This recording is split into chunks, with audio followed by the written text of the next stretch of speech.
Hi friends, myself Dr. Z. Welcome you to 32th dentistry. आज के हमारे video का टॉपिक है पल्स ऑक्सीमीटर। हाँ फ्रेंड्स, पल्स ऑक्सीमीटर जो पल्स ऑक्सीमीटर है, हम इसके पहले पार्ट में हम देखेंगे इसका डिस्क्रिप्शन, इसके प्रिंसिपल्स, वो कैसे वर्क करता है, एंड सेकंड पार्ट में हम देखेंगे उसके डेमो। चलिए फ्रेंड्स, लेट्स गेट स्टार्टेड। तो पहला सवाल होगा आपका कि व्हाट इज़ पल्स ऑक्सीमीटर। तो जो पल्स ऑक्सीमीटर है, ये एक ऐसा डिवाइस है जो कि मॉनिटर करता है एक पर्सन में या पेशेंट में ऑक्सीजन का सैचुरेशन। और ये एक नॉन इन्वेजिव मेथड है, तो पेशेंट को ज़्यादा क्यूरियोसिटी भी नहीं होती, पेशेंट एंशियस भी नहीं होता, और हम इसका SpO2 नॉन इन्वेजिव तरीके से कैलकुलेट कर सकते हैं। अब आप पूछेंगे कि पल्स ऑक्सीमीटर क्या होता है। तो मैंने आपको बताया कि एक ऐसा डिवाइस है जो कि नॉन इन्वेसिव तरीके से हमारा ऑक्सीजन सैचुरेशन कैलकुलेट करता है। ठीक है, फिर आप बोलोगे कि इसके पीछे का मैकेनिज़्म क्या है। और इसके पीछे का मैकेनिज़्म इस तरह है कि जब आप इनहेल करते हो एयर, तो ये लंग्स में जाता है, वहाँ से ये एट्रियल ब्लड्स में जाता है, और एक हमारा जो RBC होता है उसमें एक कंपोनेंट होता है हीमोग्लोबिन। जब ये ऑक्सीजन से बाइंड होता है तो हम उसे कहते हैं ऑक्सी हीमोग्लोबिन। ये टिश्यूज़ में जाता है, वहाँ ये एक्सचेंज करता है ऑक्सीजन, और जब RBC के साथ कार्बन डाइऑक्साइड बाइंड होता है और टिश्यू में ऑक्सीजन दे दिया जाता है, तो ये आता है, तो इसका एक कॉम्प्लेक्स बनता है, इसे बोलते हैं डीऑक्सी हीमोग्लोबिन। ओके, तो ये वीनस ब्लड के थ्रू लंग में आता है, फिर वहाँ से कार्बन डाइऑक्साइड एक्सपायर कर दी जाती है एक्सपायर्ड एयर में, जो कि आप ये डेमोन्स्ट्रेशन में देखते हो। जैसे O2 अंदर आया, ये ऑक्सी हीमोग्लोबिन के साथ बाइंड हुआ ऑक्सीजन, तो ऑक्सी हीमोग्लोबिन बन गया। फिर ये टिश्यूज़ है जिसमें कि एक्सचेंज हुआ गैसेस का, और कार्बन डाइऑक्साइड का जो है कॉम्प्लेक्स बना हमारे हीमोग्लोबिन के साथ, तो वो बन गया डीऑक्सी हीमोग्लोबिन, एंड लंग्स में आके फिर वो एक्सपायर कर दिया गया एज अ कार्बन डाइऑक्साइड। तो आप बोलोगे कि ये मैकेनिज़्म तो समझा दिया कि अब जो हमारा पल्स ऑक्सीमीटर है वो एक्चुअल में कैलकुलेट क्या करता है। तो ये जो आप हमारे आर्टेरियल ब्लड देख रहे हैं ना, इसमें हीमोग्लोबिन, अब हीमोग्लोबिन कितना % ऑक्सीजन बाइंड करता है, ये हमारा SpO2 जो होता है हमारा। ओके, तो पल्स ऑक्सीमीटर क्या कैलकुलेट करता है कि जो हमारा एट्रियल ब्लड है जिसमें हीमोग्लोबिन है, हीमोग्लोबिन कितना % ऑक्सीजन को खुद से बाइंड कर सकता है, ये चीज़ हम कैलकुलेट करते हैं पल्स ऑक्सीमीटर में। अब वो कैसे कैलकुलेट करते हैं, इसके पीछे एक प्रिंसिपल है। अब बोलोगे इसके पीछे क्या प्रिंसिपल है, तो जो पल्स ऑक्सीमीटर है ये एक Lambert's law and bears law पे काम करता है। इसका प्रिंसिपल सिंपल है, जो ब्लड है वो एब्जॉर्ब करता है लाइट, एंड जो भी उसका डिस्टिंक्ट वेवलेंथ रहेगा, उस वेवलेंथ के अकॉर्डिंग हम मतलब देखो, जैसे ऑक्सीजनेटेड ब्लड का वेवलेंथ अलग रहेगा एंड डीऑक्सीजनेटेड ब्लड का वेवलेंथ अलग रहेगा, तो इन दोनों वेवलेंथ को डिस्टिंग करके हम रिजल्ट देंगे। ओके, तो हम समझ लेते हैं कि पल्स ऑक्सीमीटर कैसे यूज़ करें। जब भी आप पल्स ऑक्सीमीटर यूज़ करें, मैंने डायग्राम में पल्स ऑक्सीमीटर के 2 क्लिप्स बताए और ये फिंगर बताए। ओके, पल्स ऑक्सीमीटर की जो क्लिप होती है अपर पार्ट में, वहाँ पे एक लाइट सोर्स रहता है जो कि लाइट पास करता है। हमारी जो फिंगर रहती है उसके थ्रू लाइट पास होती है और डिटेक्टर में जाती है, और ये जो भी रीडिंग इंटरप्रेट होती है उसके बाद आपको डिस्प्ले आता है ऑक्सीमीटर में कि कितना SpO2 है, और कितना हार्ट रेट भी दिखाता है किसी पल्स ऑक्सीमीटर में, वो भी आपको डिस्प्ले हो जाता है। तो चलिए देखते हैं कि जब हमारे जो है फिंगर में हाई कॉन्सेंट्रेशन रहता है ऑक्सी हीमोग्लोबिन का, ठीक है, तो तब हाई एब्जॉर्प्शन होता है लाइट का, वो भी ऑक्सी हीमोग्लोबिन से। तो क्या होगा कि बहुत कम लाइट, देखिए जैसे यहाँ पे लाइट, बहुत ज़्यादा लाइट एब्जॉर्ब होंगी, यहाँ पे बहुत सारे ऑक्सी हीमोग्लोबिन के मॉलिक्यूल्स प्रेजेंट है, तो कम लाइट वहाँ से डिस्पर्स होगी, तो डिटेक्टर कम लाइट डिटेक्ट करेगा, और इससे पता चलेगा कि आपका ऑक्सीजन कॉन्सेंट्रेशन हाई है। अब वही अगर हम देखें, अगर आपका ऑक्सीजन कॉन्सेंट्रेशन या आपका ऑक्सी हीमोग्लोबिन का कॉन्सेंट्रेशन कम है, तो जितनी भी लाइट यहाँ से इमिट होगी लाइट सोर्स से, वो आपके फिंगर्स के थ्रू पास होगी, और बहुत ही कम होगी लाइट्स जो कि बीच में इंटरप्ट होगी, बाकी सारी पास होकर डिटेक्टर में चली जाएगी। तो इससे हमें इंटरप्रेट होगा कि लो अब्जॉर्प्शन हुआ है लाइट का बाय ऑक्सीमोग्लोबिन, और इस तरह मोर लाइट जो है ज़्यादा लाइट हमारी अनडिस्टर्ब पास हो जाएगी डिटेक्टर पे। तो ये हमें बताएगा कि हमारे पास लो कॉन्सेंट्रेशन है ऑक्सीमोग्लोबिन का।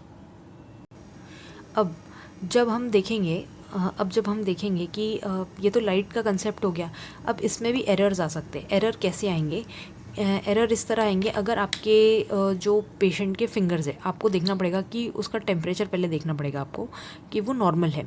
ऐसा ना हो कि वो साइनोसिस हो, पेशेंट के हाथों में नेल पेंट लगी हो, पेशेंट के हाथ ठंडे हो। ये आपको ये चीज़ों का ख्याल रखना पड़ेगा। जब भी आप पेशेंट का पल्स ऑक्सीमीटर से ऑक्सीजन सैचुरेशन देखने जाए तो पहले आप पेशेंट के हैंड्स देखें, ताकि वो कोई साइन नहीं हो साइनोसिस का, कोई नील पेंट ना हो, जो हाथ है वो क्लीन हो। और जो भी आप पल्स ऑक्सीमीटर प्लेस करने से पहले पेशेंट के हाथ अच्छे से सैनिटाइज़ कराएं, एंड देन आप पल्स ऑक्सीमीटर पे उनका फिंगर प्लेस करके ऑक्सीजन सैचुरेशन देखें। फिंगर्स का क्लीन रहना बहुत ज़रूरी है, नहीं तो एरर्स आ जाएंगे रीडिंग में। अब आप पूछोगे कि पल्स ऑक्सीमीटर को कौन सी फिंगर बेस्ट रहेगी अप्लाई करने के लिए। स्टडीज़ के अकॉर्डिंग कहा गया है कि राइट हैंड के इंडेक्स फिंगर, यूजुअली लोग इंडेक्स फिंगर यूज़ करते हैं, बट स्टडीज़ के अकॉर्डिंग कहा गया है कि राइट हैंड का जो हमारा मिडिल फिंगर होता है वो, एंड जो हमारा थंब होता है राइट हैंड का, वो बेस्ट प्रेफर्ड है। और यूजुअली लोग प्रैक्टिस में इंडेक्स फिंगर इसलिए यूज़ करते हैं क्योंकि उसमें एक ब्रांच होती है रेडियल आर्टरी की एंड डीप पाल्मर आर्टरी की। तो आप आइदर कोई भी यूज़ कर सकते हो, आइदर आप आपके राइट हैंड का इंडेक्स फिंगर यूज़ करो, या मिडिल फिंगर यूज़ करो, या थंब यूज़ करो, इट्स ओके। और जब भी आप पल्स ऑक्सीमीटर से ऑक्सीजन सैचुरेशन देखोगे तो आपके पेशेंट का हाथ स्टेशनरी होना चाहिए। कोई जैसे टेबल है तो टेबल पे हाथ स्टेशनरी होना चाहिए, ज़्यादा हाथ हिलना नहीं चाहिए। इसमें भी आपके रीडिंग्स में एरर आ सकते हैं। तो देखिए, अगर एक एवरेज अडल्ट है तो एवरेज अडल्ट में हम कहाँ पल्स ऑक्सीमीटर का प्रोब अटैच कर सकते हैं, ये हम देखेंगे। तो एक एवरेज अडल्ट में आप ईयर लोब पे प्लेस कर सकते हो। मैंने आपको कहा कि आप थंब पे, इंडेक्स फिंगर पे, मिडिल फिंगर पे, वो भी राइट हैंड के, आप प्लेस कर सकते हो ऑक्सीमीटर का प्रोब, और ईयर पे भी कर सकते हो। बट देखो, अगर पेशेंट को ट्रेमर्स आते हो तो क्या करोगे? तो ट्रेमर्स आते वक्त आप ईयर लोब पे प्लेस करोगे प्रोब, या ऐसे भी जो है एडहेसिव प्रोब्स आते हैं फोरहेड पे, टो पे, या नोज़ पे भी प्लेस कर सकते हैं। और जब बेबीज़ का आता है, बेबीज़ के टाइम पे जब हम पल्स ऑक्सीमीटर अटैच करते हैं तो बच्चों के हाथ के अराउंड यहाँ पे बैंड लगाते हैं, जैसे आप देख सकते हो डायग्राम में, या टो पे प्लेस करते हैं बैंड्स।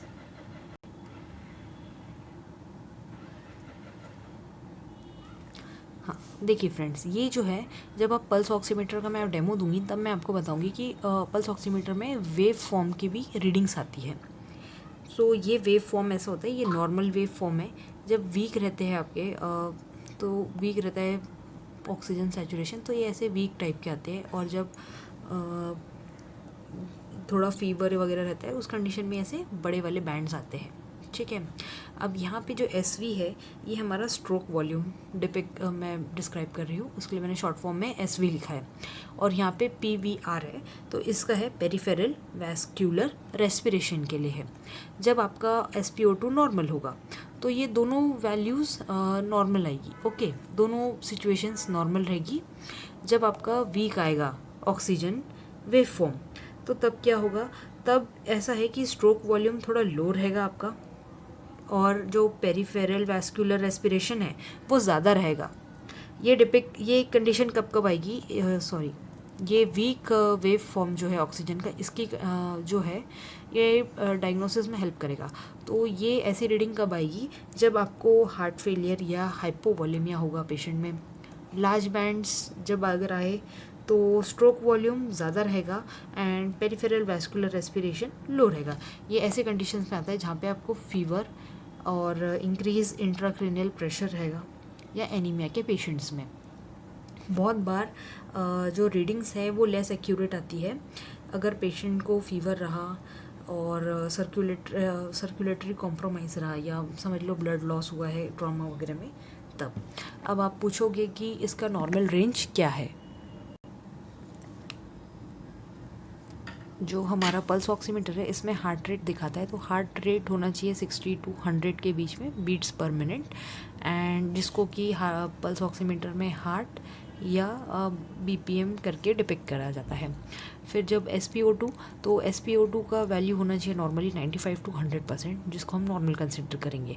अगर 90 से नीचे है तो लो SpO2 इंडिकेट करता है, वो हाइपोक्सिक कंडीशन या हाइपोक्सीमिया इंडिकेट करता है।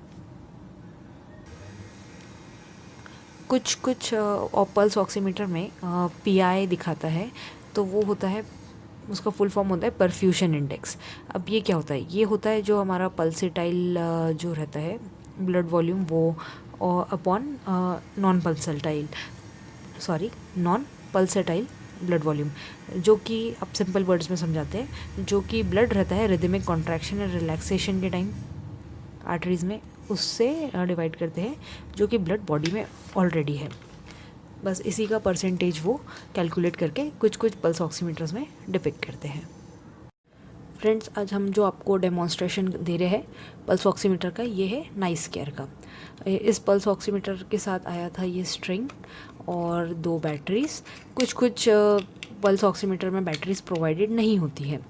और जो पल्स ऑक्सीमीटर, आप पूछोगे कि इनके प्राइस रेंज कितना रहता है, तो मैं बता दूं इनका प्राइस रेंज रहता है 1500 से 7000 वगैरह तक। आपको जो बेस्ट लगता है आप ले सकते हो। और ऐसे पेंडेमिक की जो कंडीशन है प्रेजेंट में हमारी, इसमें आपको एक पल्स ऑक्सीमीटर घर में ज़रूर होना चाहिए with BP apparatus and thermometer, ताकि आप आपके सिम्टम्स खुद ही घर में डायग्नोस कर सकें। तो चलिए हम डेमो लेते हैं। जब आप इसे ऑन करते हैं तो इसमें आपको 9 तरीके के डिस्प्लेज है, जिसमें कि आपको रीडिंग्स दिखती है। ये देखिए। चलिए अब इसका देखते हैं। जब आप फिंगर सैनिटाइज करके ही प्लेस करें कभी भी, और जब आप पल्स ऑक्सीमीटर से आपका SpO2 मेजर कर रहे हैं, तब आप हाथ वगैरह ना हिलाएं, स्टैटिक रखें। हो सके तो उसे एक स्टेशनरी प्लेस पे रखें ताकि हाथ वगैरह हिले ना। तो देखिए रीडिंग्स आ गए हैं। अब देखिए ये जो रीडिंग्स आई है, इसमें जो आप देख रहे हैं जो 96 आया है, ये मेरा 98 है, ये SpO2 है। और ये जो हार्ट है और यहाँ पे BPM लिखा है, BPM, ये है हमारा हार्ट रेट जो कि बीट्स पर मिनट। और ये जो आप नीचे वेव्स देख रहे हैं, ये हमारा ऑक्सीजन का वेव फॉर्म है, इसके बारे में मैंने आपको वीडियो में बताया है। ठीक है।